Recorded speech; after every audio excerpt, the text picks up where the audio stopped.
Good evening, everyone. Really, Okay. really good to be with you. I'm told we've got more than 200 people who are joining us this evening, which is absolutely fantastic. And it shows that we're not giving up, that this great European campaign is every bit as vibrant now as it was before the election last December. And it's very important to understand why, because what happened, I mean, clearly we have left the European Union. That happened, alas, in January, and we're in a very fraught state of crisis, is the best way of putting it, as to what our future relationship is going to be. Is there going to be a deal in the next month or not? What's that deal going to be? Any deal is going to be very limited and is going to leave us worse off, and so on. But the crucial reason why we're all still active, why we're all on this call this evening, and why we're going to carry on campaigning, is that it's not the case that this big question about our future relationship with Europe was comprehensively resolved by the people last year and this year. If it were, then actually I think it might be that that we would be on the back foot and not engaging in the way that we are. That's not what happened. What happened was a very narrow vote in 2016 for an undefined Brexit. Remember the 350 million on the side of the bus, the easiest trade deals in history, the deep and special partnership we were supposed to be having with this European Union, a whole load of what turned out to be complete lies were told in the referendum. Nobody was required to put forward an option in the referendum about what leave would look like. There were two different leave campaigns. As I say, the claims that were made in public by leave campaigners have turned out to be fraudulent since. And we had a process of 3 years where all of that became apparent. And what should obviously have happened there was, as Jacob Rees-Mogg himself had said he was in favour of before, and most of the leavers had said they wanted before, there should have been a second referendum. It was very clear what the second referendum should have been on. It should have been on the actual Brexit proposition, so that people could have decided whether they actually thought that the Brexit proposition that they were faced with was one they wanted to go ahead with. Now, all of the polls consistently showed, really from very soon after the 2016 referendum, that there was a majority against any specific Brexit proposition that was put forward. And the amazing thing is that's still the case today. I don't know if you all saw, but do look at the poll that's just come out this week on attitudes in retrospect to Brexit. Do you think it was a good idea or a bad idea that there was a vote for Brexit in 2016? 50% say it was a bad idea, 39% say it was a good idea, and that's after it's actually happened. So what happened last year, alas, was a massive political crisis where there wasn't a majority in the House of Commons for any deal. It kept being rejected.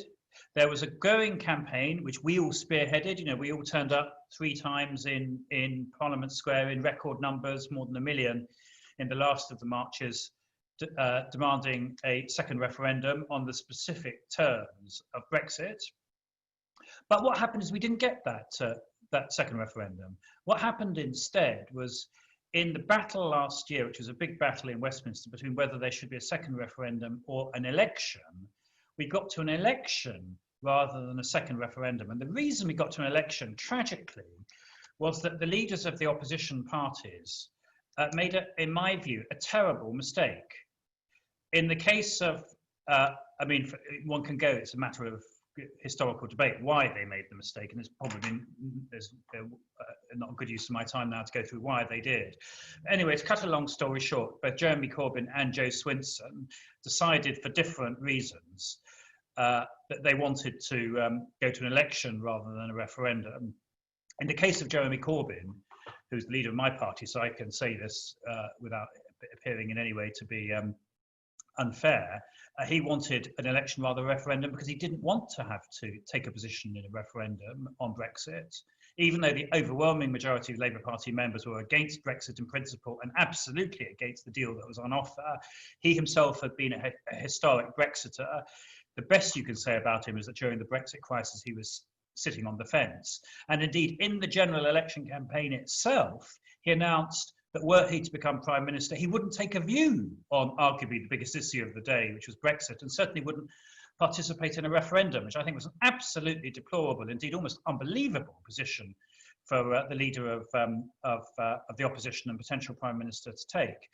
But the problem is, once we got to an election rather than a referendum, not only could you not express a clear view on Brexit, because as I say, both the government and the leader of the opposition were either in favour or neutral on the issue of Brexit, but of course a general election is primarily a choice for the leadership of the country. And what general elections always primarily turn on is who do you want to be Prime Minister. If you look at polls going back to the 80s, ask the question, who do you wish to be Prime Minister, and correlate it with the result of the election, and it's very close. And the problem is, in this race to the bottom, because we had the most unpopular Prime Minister facing the election in recent history, but we also had the most unpopular leader of the opposition. And in this race to the bottom, the leader of the opposition was even more unpopular than the Prime Minister, which is basically why Boris Johnson won the election last December.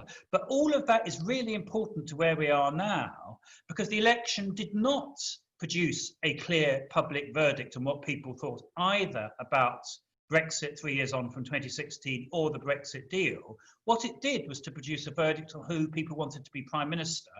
And on that issue, they wanted Boris Johnson. And of course, he then proceeded with what he said was an oven-ready Brexit deal, which could be implemented easily. And what happened after that, of course, was that those of us who've been in the thick of the Brexit campaign for the previous 3 years, well, we did go quiet for a few months. I never said that I thought he had a mandate, but I think the mandate was very dubious last December for all the reasons I've just given. But nonetheless, he had a parliamentary majority and he had a right to go ahead with it. He had a perfect constitutional right. And not believing in tilting at windmills, I kept largely quiet and started writing my biography. Rather completed writing my biography of Ernest Bevin, which has just been published in the first 6 months of this year. However, it was always clear to me that the big Achilles heel of Brexit then and now was actually attempting to do it, because it is not possible to do Brexit and not make the country worse off. And I will, in the proverbial phrase, eat my hat if it really does turn out to be the case that the country is better off as a result of Brexit. I cannot see a scenario where that's true. So the view I took at the end of last year and into the early part of this year is he had a legal right to do Brexit. There was no point in us trying to stand in his way once he got this majority of 80 in the House of Commons. But once he sought to implement Brexit, which meant at the end of the implementation period, because of course at the moment nothing has changed, we had a standstill in this implementation period. Once that happened, the country would start to be worse off. Very, very few people who voted in this referendum in 2016, including in the Red Wall, voted to be poorer. On the contrary, they all believed the 350 million extra for the NHS on the side of the bus and so on.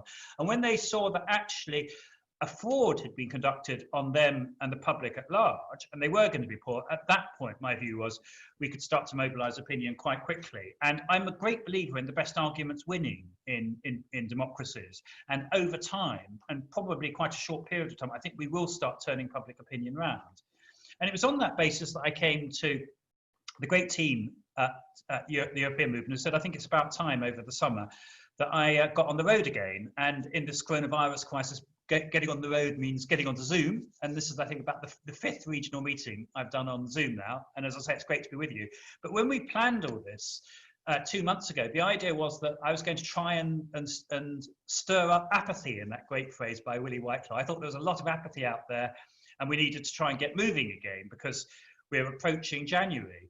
But actually, 2 things became clear very quickly. Firstly, there isn't apathy. The European movement, in terms of its branches, its members, the passion of the pro-European community is still out there. Indeed, in some ways, I think you've been out there more even than pro-European politicians like me. And the European movement's membership has gone up this year. I write for the New European newspaper every week. It's to our great surprise, subscription levels have gone up. So I don't think the pro-European community ever went away, actually. And they're certainly coming back now in a big way. So I was wrong about that. What we needed to do was to engage. It wasn't necessary to encourage, because the encouragement is there already and there's massive vitality. But the other thing I hadn't foreseen was that Johnson isn't even capable of getting the deal that he promised us was oven ready last year, which is why we're in this pre-crisis even before we get to January and the end of the implementation period. we're in the pre-crisis, where he's not able to deliver the easiest trade deal in history, which he promised us, and he wants to break the terms of the withdrawal agreement because, of course, he agreed that to all intents and purposes, Northern Ireland would remain part of the European Union under the deal the Northern Ireland Protocol that he agreed last year. So he's now in the middle of a very intense crisis, even to get through to the end game of his own extremely limited and very damaging trade deal that he wants to do, that is still going to take us out of freedom of movement, out of all the political institutions of the European Union, and out of the single market, and not even properly with a proper customs arrangement with the EU, just with a very limited trade deal, but still out of the EU customs union. Now, and that's part of the reason why this year has become so topical, because we're now in the middle of an unexpected crisis now, even before we've got to January.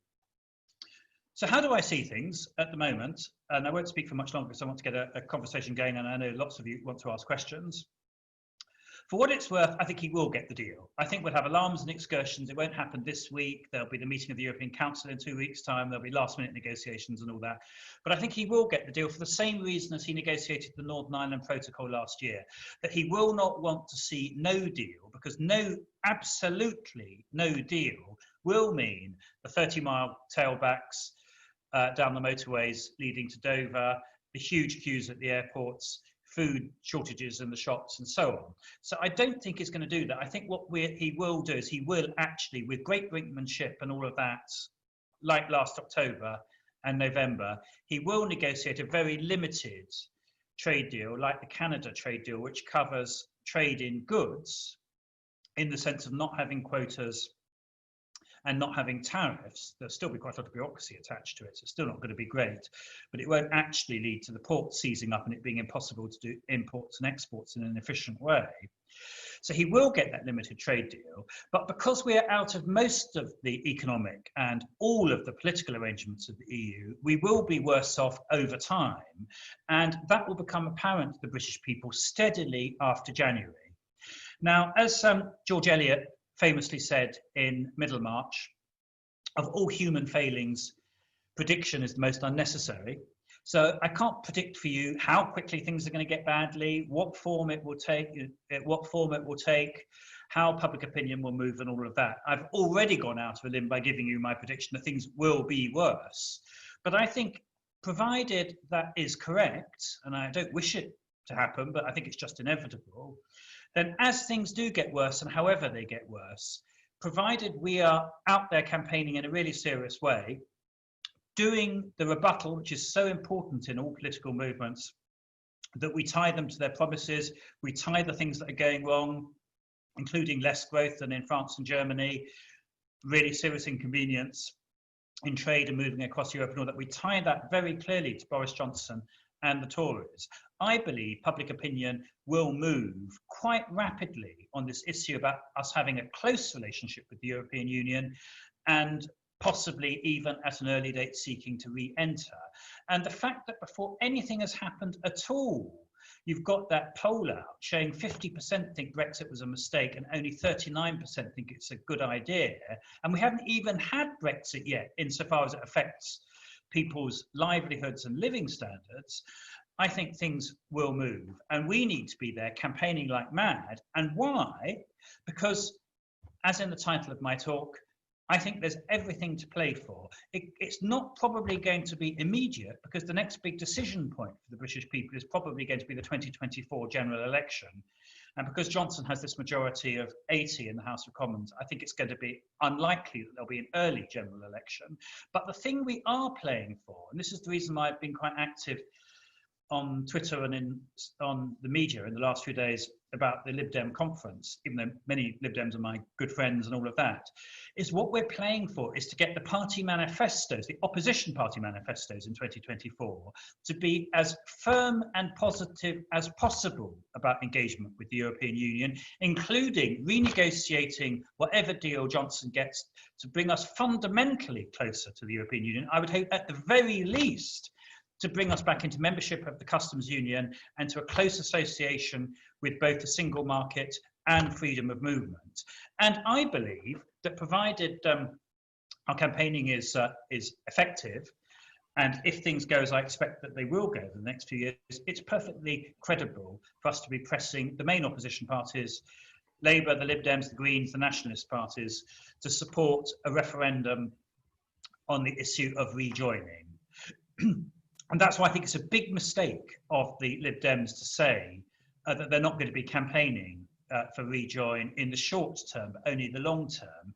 You know, John Maynard Keynes, the greatest liberal in history, famously said when people said he should delay his plans for tackling unemployment in the 1930s because it should be a long-term goal. He said, in the long run, we're all dead. So you either are doing something or you're not doing it. And what we should be doing is saying that membership of the European Union is the right thing. We don't expect that we're going to be able to bring it about immediately because there isn't the political mechanism to do so in the sense of a national mechanism. But unless the opposition parties are there, of course, the public won't even have a choice on the matter, and we should absolutely be in that space.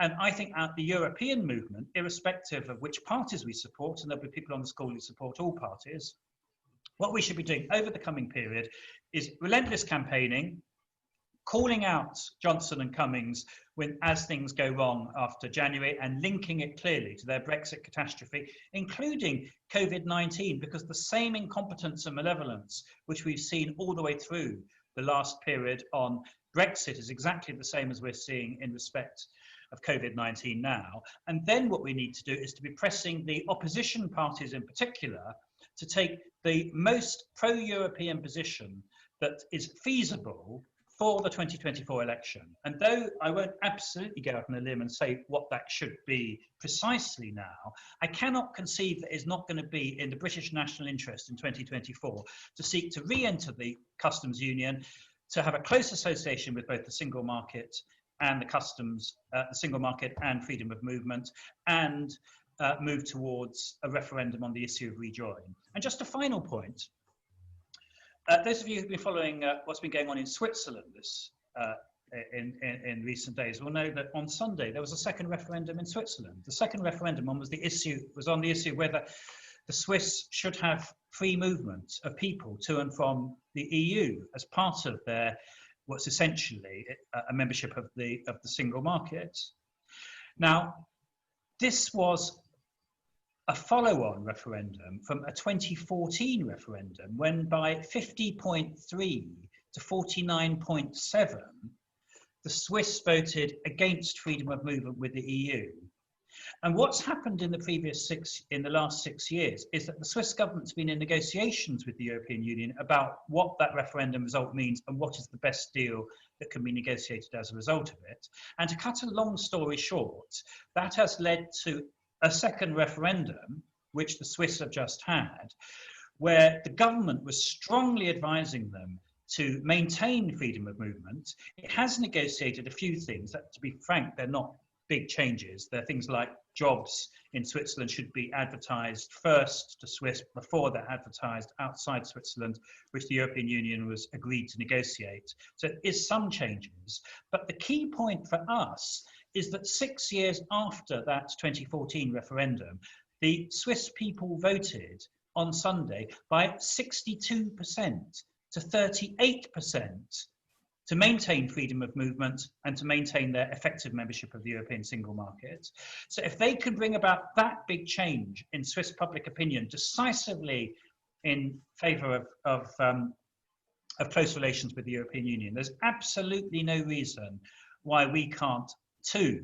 And for the same reason, which is that as people see what the consequences are of moving further away from the European Union, and they weigh up the pros and cons of a real proposal against the hypothetical benefits. And Switzerland, it may surprise you, but Switzerland has a very strong populist movement, which is very good at whipping up anti-immigrant sentiment, which is what led to that 2014 referendum. And they were very active, the right-wing populist party, in this referendum campaign. So it wasn't a foregone conclusion at all that the referendum would go the way it did. But on sober reflection, when people looked at the actual terms of what was on offer after this period of negotiation, the Swiss people voted decisively in favour of maintaining freedom of movement and staying in the European single market. And that should fill us with very great confidence that we can do the same here in Britain. So thanks for joining this evening. I'm a supreme optimist I hope not an irrational optimist. I believe that the best arguments win in democracies over time. We are a great democracy. We should be proud of our democracy. We should be proud of Europe. We should be proud of the European movement. And I think there's everything to play for. Thanks. Okay, can I remind everybody to use the chat function to enter questions, or raise your hand via the raising the hand function, which is on the participants tab at the bottom of your screen on a laptop, somewhere else on a mobile phone, no doubt. We've got one question here, Andrew. You've touched on part of it already in your speech, but it's from Alison Madden, and she's concerned that both the Labour Party and the Lib Dems are downplaying, shall we say, the relationship with Europe, and that with COVID going on and the environmental issues, the important environmental issues and so on, that they will, over the next period, pay little attention to Europe, trade with Europe, and relationship with Europe. What can actually be done about this? Well, Alison, I share your concern, as I've said, pretty frankly.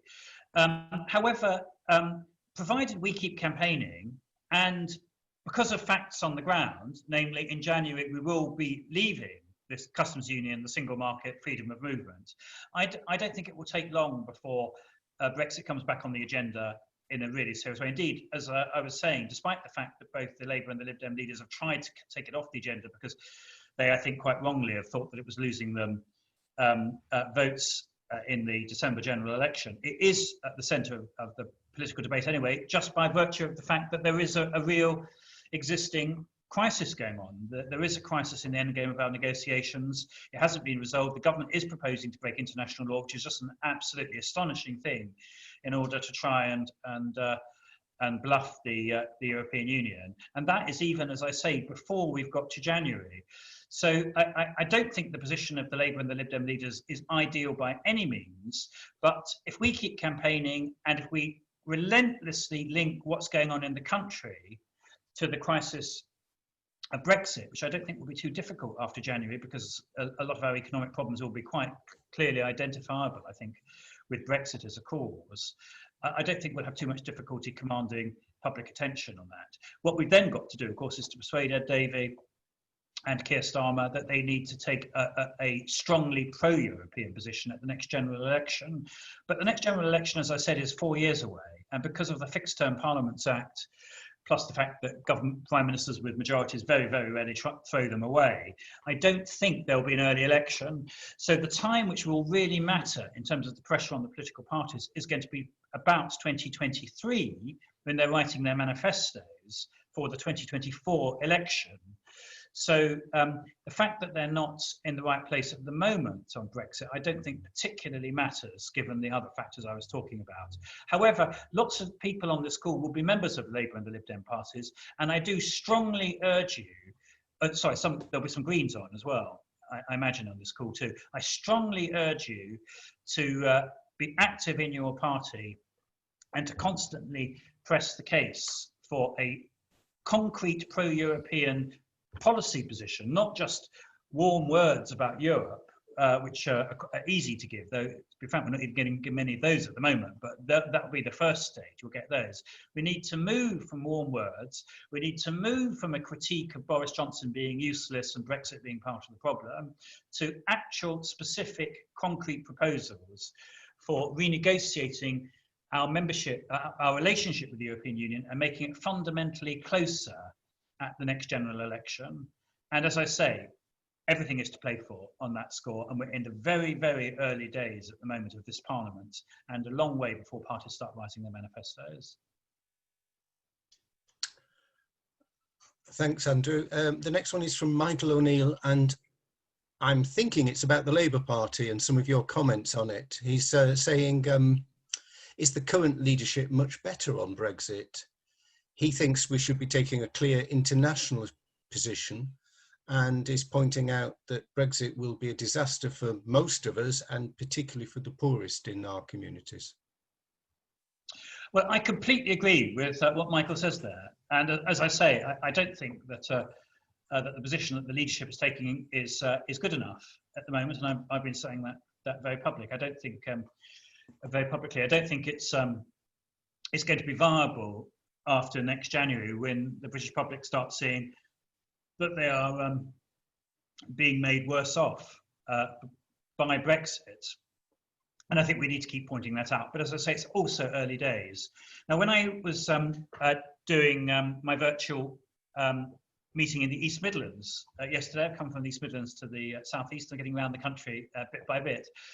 Somebody asked me, what do you think are the two, what is the 4-word slogan, they said, that we need to be campaigning on? And I said, well, I can't do a 4-word. I can't do one 4-word slogan, but I can do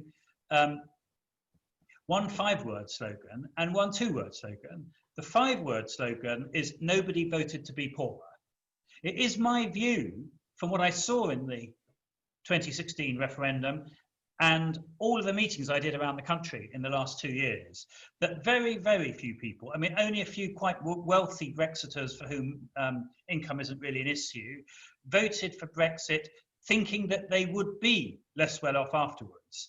The great confidence trick that was pulled on the British people, particularly the poorer communities that voted for Brexit, and it's very, very sad, there's going to be a bitter reckoning as a result of it, was that they would be better off as a result of Brexit. That not having to pay all this money into the European budget, which people thought was a huge sum, 350 million a week, and which will be freed up for the NHS, the easiest trade deals in history, global Britain.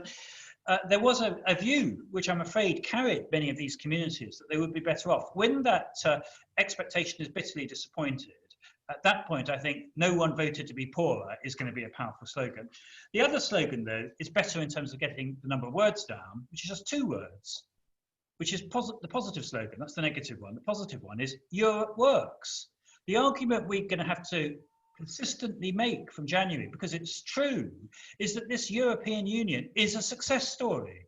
This idea, which the Brexiters have spent 30 years saying, that it's about to implode, it's full of bureaucracy, all of this money goes on bureaucracy, on subsidising farmers unfairly and all of that.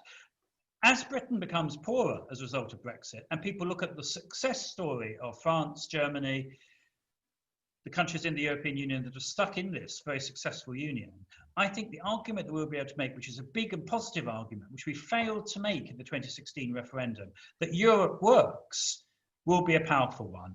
And that is precisely the argument that took us into the European Union in the 1960s and 70s, because then the real concern that the British people had was that we were falling behind in terms of growth and living standards. We were falling behind France and Germany, even though, of course, we'd only won the war, 15, 20 years before.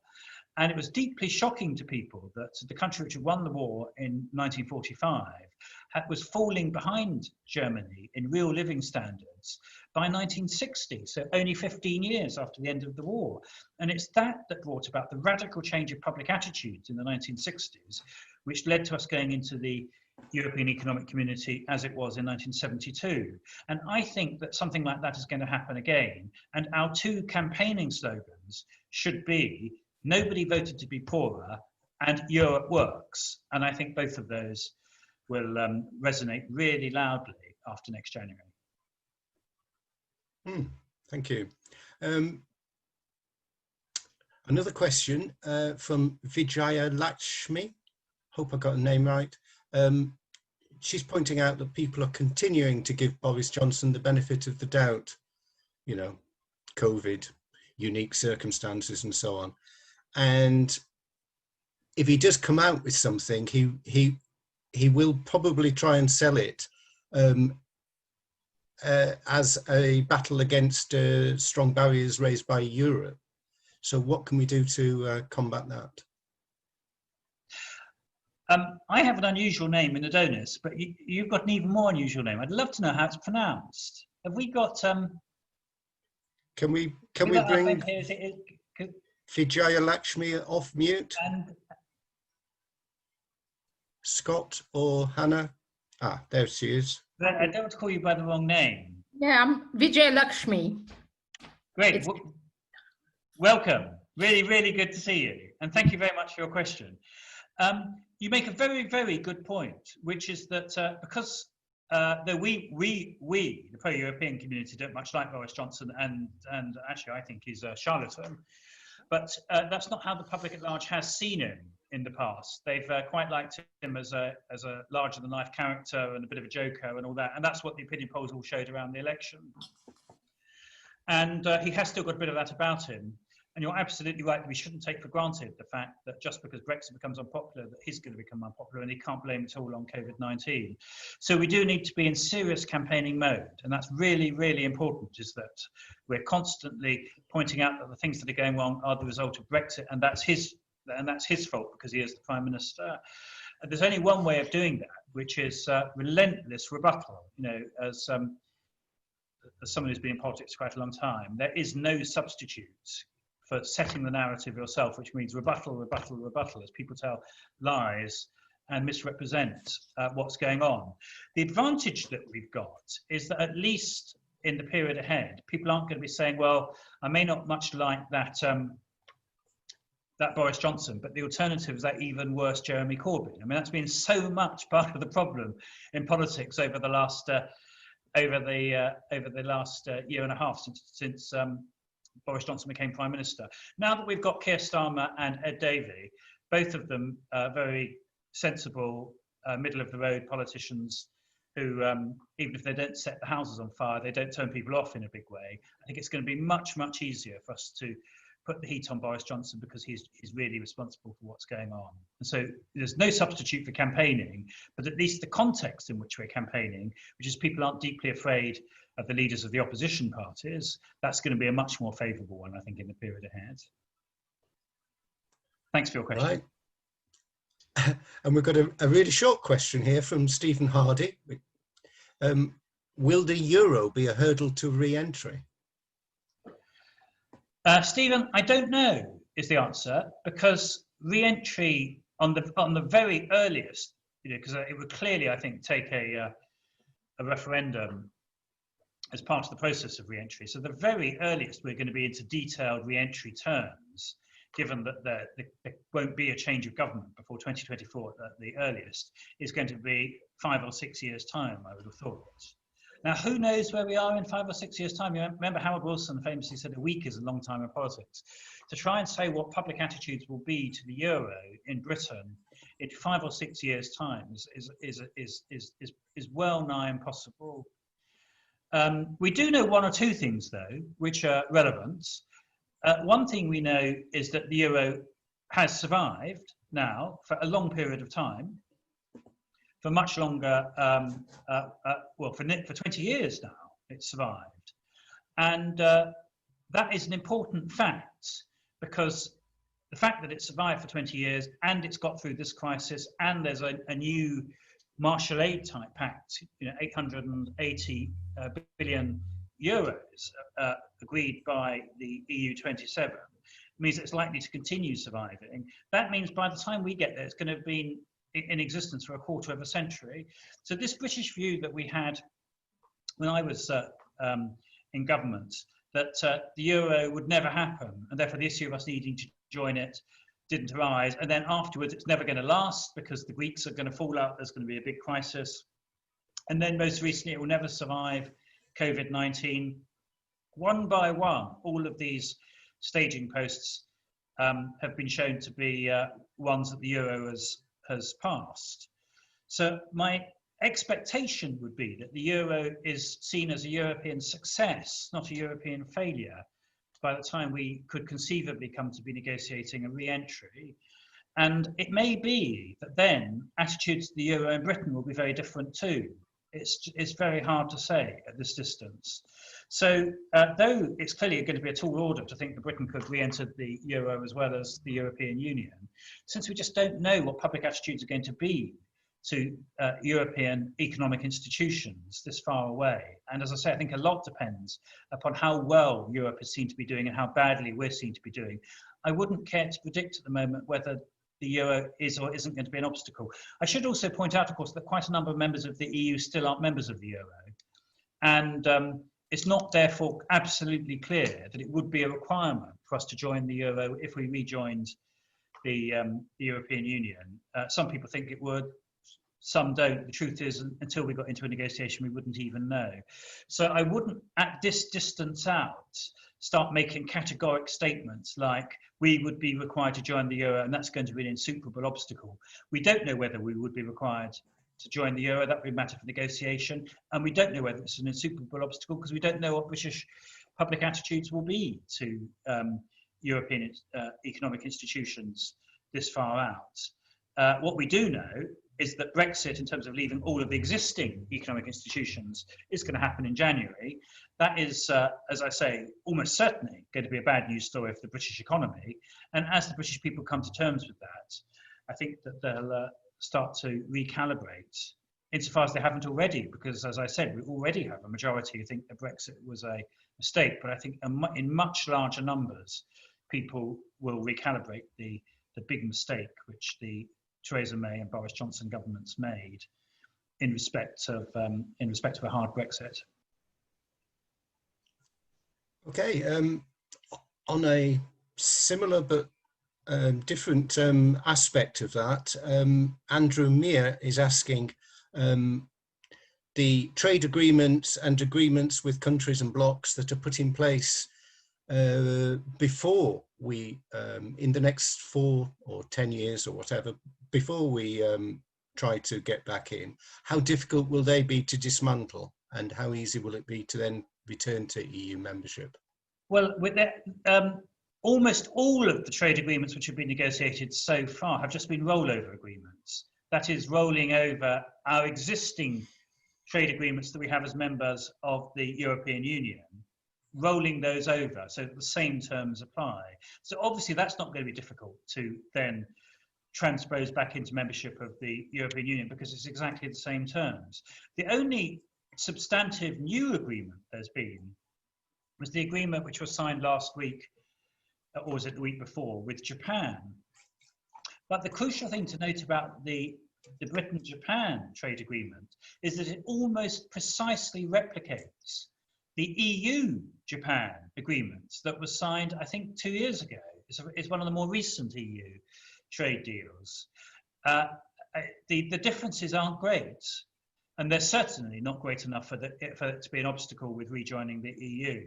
So if what we're faced with in the next few years is trade deals which either just roll over existing EU deals or mirror them quite closely in respect of new countries where there aren't EU trade deals at the moment, then I don't think that'll be a particular obstacle.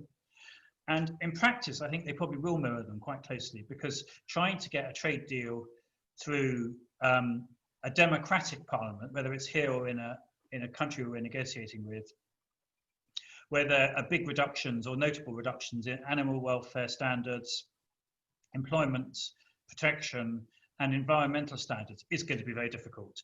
Even with the United States, where there's been this big fear about chlorinated chicken and having to accept US farm produce, which doesn't meet our farm standards, our animal protection standards. If, as we all fervently hope, Trump loses the election in a month's time and Joe Biden is elected, then I don't think we'll be faced with a trade deal of that kind anyway from the United States. So I'm an optimist, as I say. I think that there are many, many hoops that we've got to get through if we're going to get back into the European Union. But I don't think that trade deals that we negotiate between now and then are going to be a notable issue.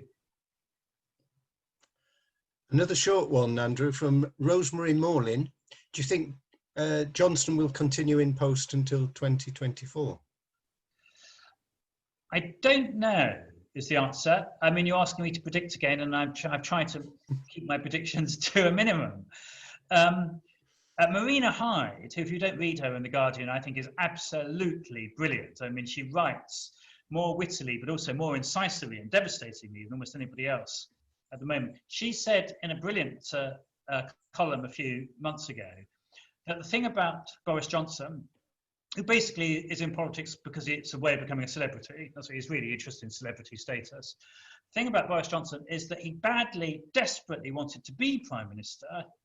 He desperately wants to have been Prime Minister because then he can milk the celebrity for all it's worth, including financially. His problem is the bit in between, actually being Prime Minister, which he hates because it's hard work, it's not well paid, and he doesn't have much of a clue what to do. And I think that's absolutely spot on. You can see it etched on his face that he absolutely hates having to work hard and do the job and make decisions and take positions which make him unpopular and so on. He absolutely hates that. So I don't think it's part of his game plan to be Prime Minister for a very long period of time. I don't think it's like Margaret Thatcher and Tony Blair, who had a big mission, as they saw it, to change the country fundamentally for the better. For Boris Johnson, this is fundamentally about celebrity. He's fundamentally in politics because he wants to be someone, not because he wants to do something. And that might mean that he isn't so concerned about staying on for a long period of time. That might well be compatible with it. He might be an unusual Prime Minister who isn't so fixated with power, but is much more fixated with celebrity. He's also got Rishi Sunak, almost literally breathing down his neck, who's proving to be the most popular Chancellor, I'm told, since polling records began. And Rishi wouldn't be human if he didn't want Boris Johnson's job. And in my experience of politics, including quite a long time in government, when you see the heir apparent and they really start manoeuvring for the succession, as happened when Gordon Brown was seeking to do that in respect of Tony Blair, then at that point you start to see the end game of a premiership. And I think in the rise of Rishi Sunak, I think I see the end game of the Boris Johnson premiership. I can't say exactly how it's going to happen, when it's going to happen, but I think we are looking at the most likely successor. Now, you never know in politics, and it may be that the recession that follows this COVID-19 crisis actually destroys Rishi Sunak. You can't be sure about it, but as of now, one could see what the end game of the Boris Johnson premiership might look like. And it's once, as I say, you can see the end game that it tends to accelerate its date. Okay, the questions, and some of them are comments, are coming in faster than we can answer them, Andrew. So I will try and... messages, it says here. I can't even look at them. So many. Yes. There's one, I'll concentrate on and try and prioritise the shorter ones. James Bretherton saying, in the short term, all our problems will be blamed on COVID. How do we get around this? Is James online? Is he there? Would he like to give me his view as to how we get around it? Can we bring James off mute?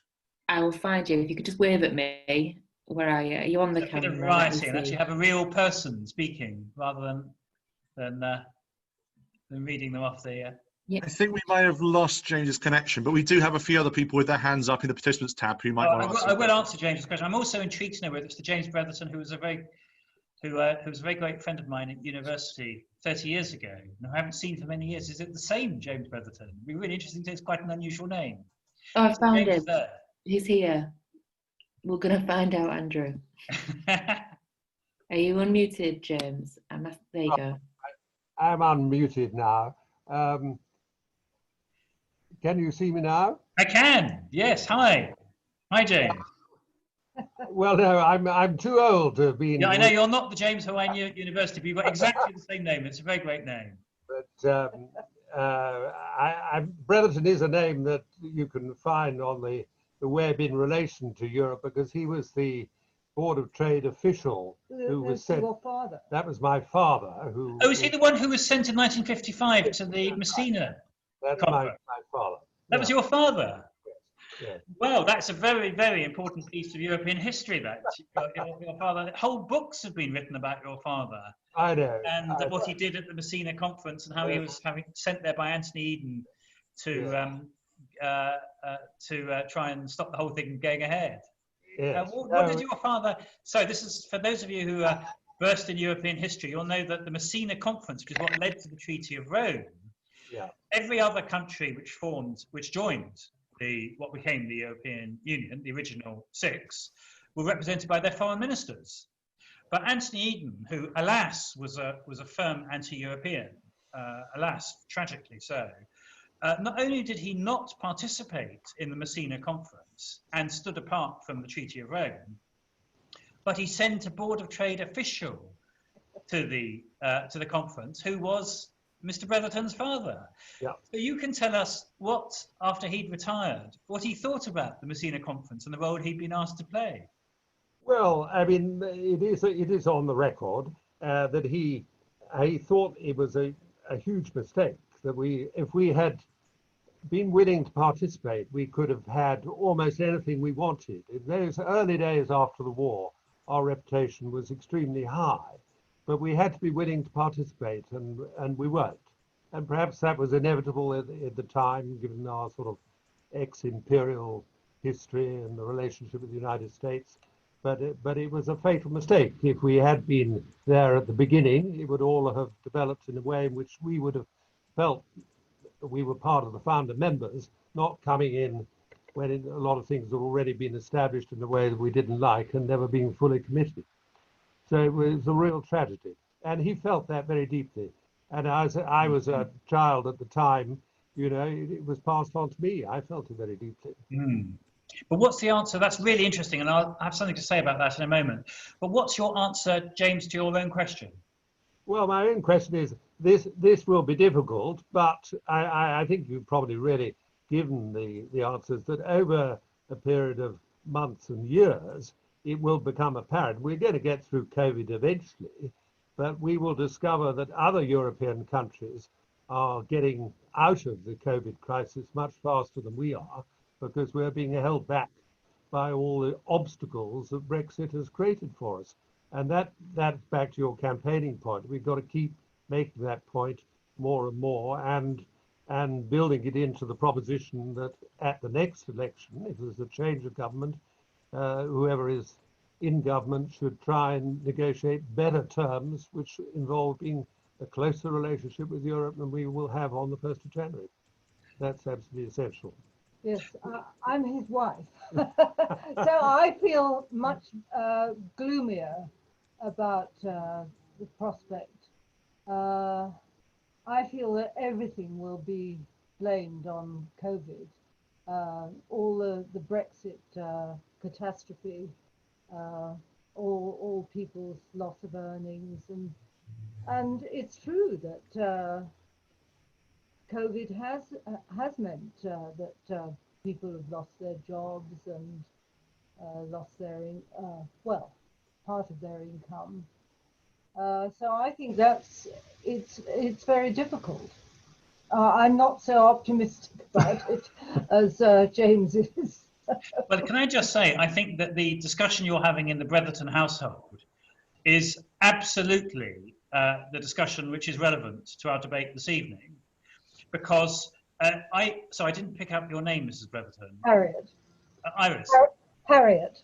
Harriet, because Yeah. what Harriet has just said, I think there is a real danger of it, which is that the narrative after next year becomes the reason why we're in this big mess is because of COVID, when in fact the big thing that's consistently dragging us below the French, the Germans, the Dutch, the Benelux countries and so on, in terms of our economic performance, is in fact our having left the European Union. But that comes back to James's point, which is the importance of us campaigning, because you never get anywhere in politics and in life without standing, and up for what you believe and making the argument very powerfully. And the reason I think that there's every chance that we'll be able to do so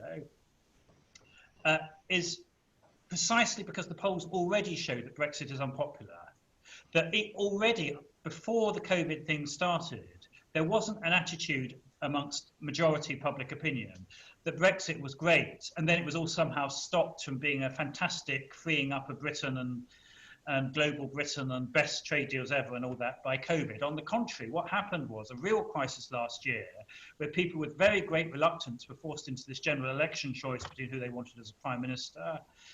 And then COVID, which exhibited all of the weaknesses of national leadership, particularly about Boris Johnson, that people had objected to in the first place, which is why he'd been such an unpopular prime minister from the outset.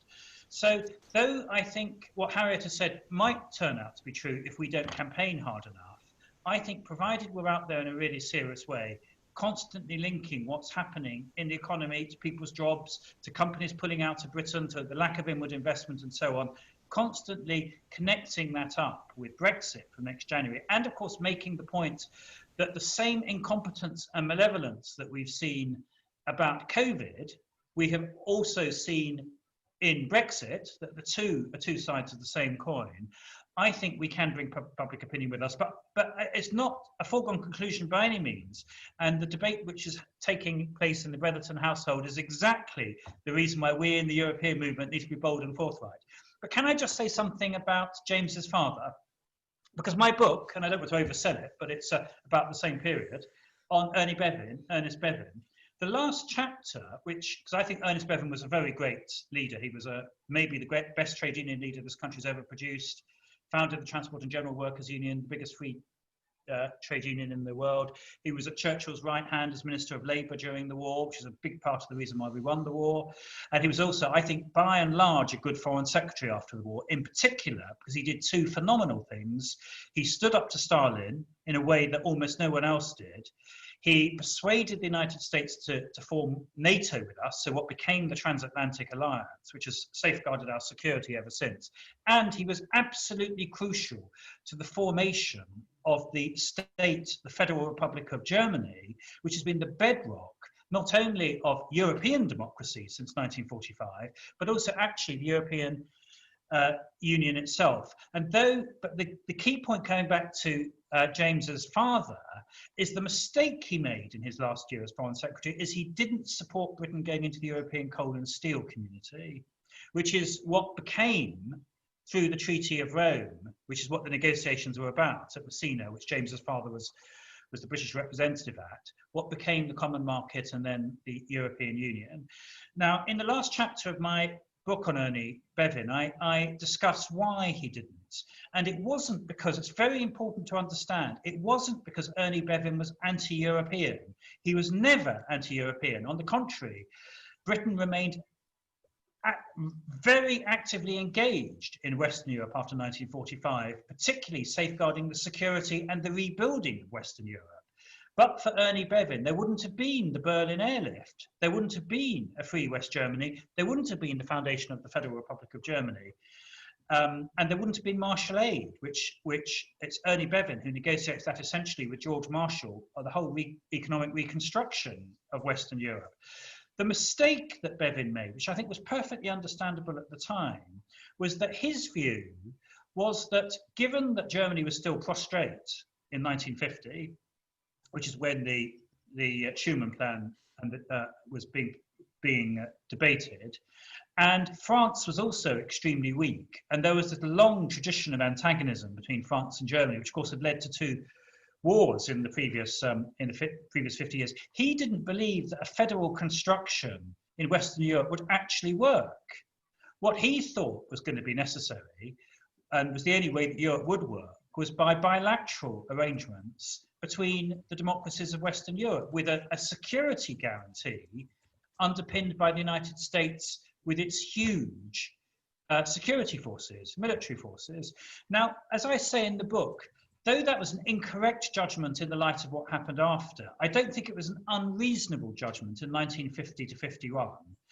And I'm absolutely sure that from the viewpoint of 2020, and indeed 2016 with the referendum, Ernie Bevin, who was an extraordinary pragmatist, would have embraced Europe very resolutely once it had become a fact on the ground.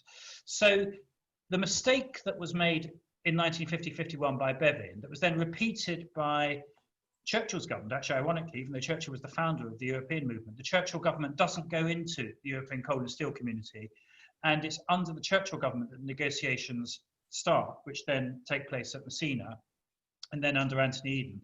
Those mistakes, and they were serious mistakes in the 1950s, I think were understandable in the context of a ravaged Western Europe, where there had been no federal institutions before, and where all of these countries were extremely weak. That's a fundamentally different position from the Europe of the 2010s, where the European Union is a fact, it is a union that's been successful, it has institutions that have lasted by then for more than a generation, and Britain has been a member for 40 years. And I find it utterly inconceivable that Ernie Bevin or any sensible government would have been adopting the position that Boris Johnson has adopted.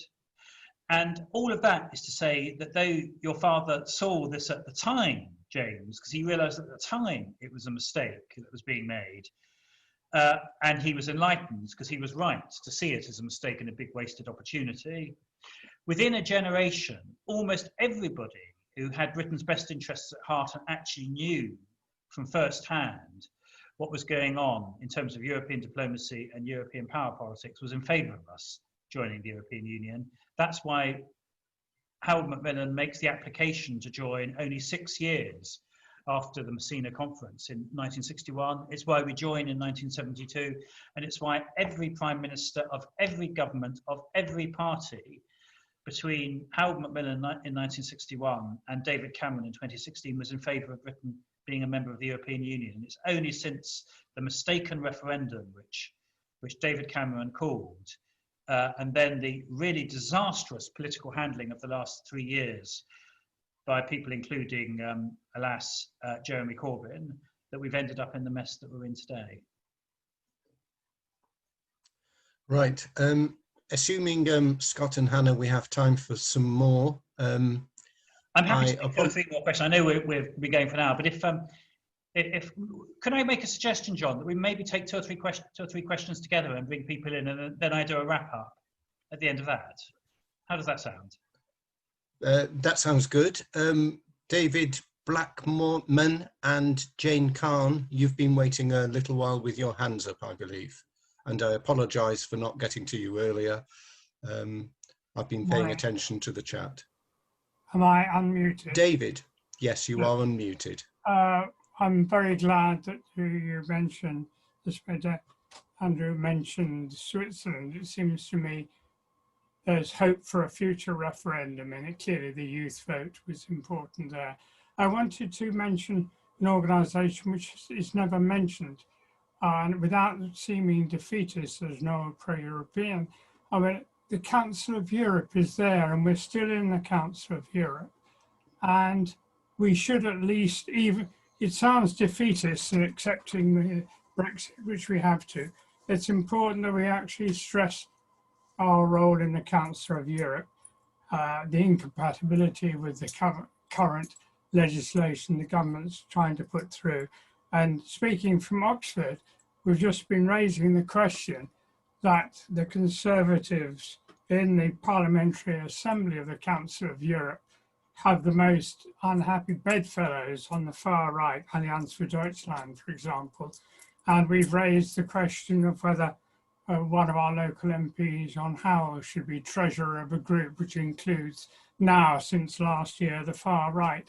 But in general, should we be actually talking about the Council of Europe, or is it, and we have to accept, and this is part of Europe, this is the wider Europe, should we not actually at times talk about our policy in human rights matters and so forth, which are Council of Europe matters of high priority? That's it, yeah. Andrew? Should I take the next question? Oh, sorry. Yes, indeed. Jane. I know that some people don't want Jane to. next. Yeah, that's me. Hi there. Can you hear me? I can, Yes. Jane. Okay, great. Thank you so much for your motivating talk. I think we all really need that at the moment. The message from you is to keep campaigning and head towards 2024. That gives us a little bit of time. I guess what I'm thinking is, strategically, we need to do a better job of convincing people of the benefits of the EU than we did pre-referendum. And there are issues that were raised there that we need to address. They need to make it relevant to all people. I think the trade issue they will see because they're going to be hungry and cold, but it has to be more than that. It has to be positive. The EU is not perfect, it is the project.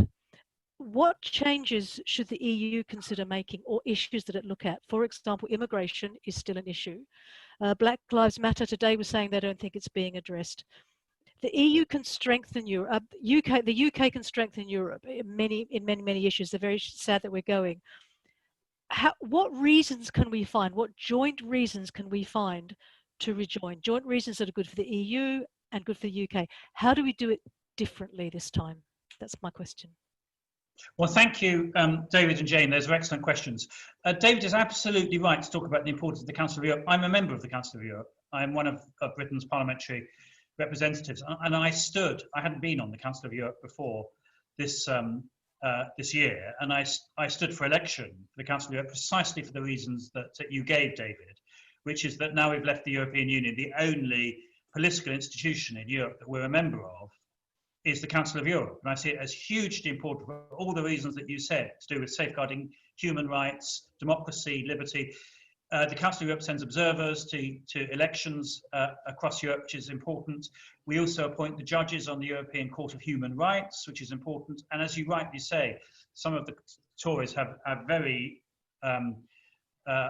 unacceptable bedfellows, and we point that out too.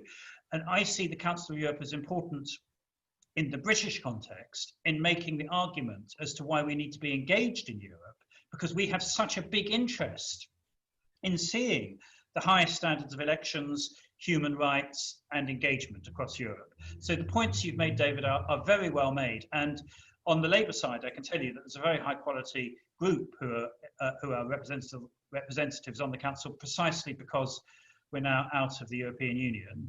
It's worth pointing out, of course, that Britain, though we weren't, and Ernie Bevin wasn't great on early British membership of the European Union and its predecessor institutions, we were the founder of the Council of Europe.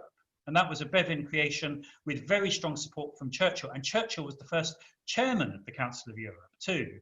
So Britain's bona fides in respect of the Council of Europe are very strong. And we remain absolutely true to them. And on Jane's point about being positive, I completely agree. It's the reason why I was very anxious to have my second slogan after nobody voted to be poorer. The second one is Europe works.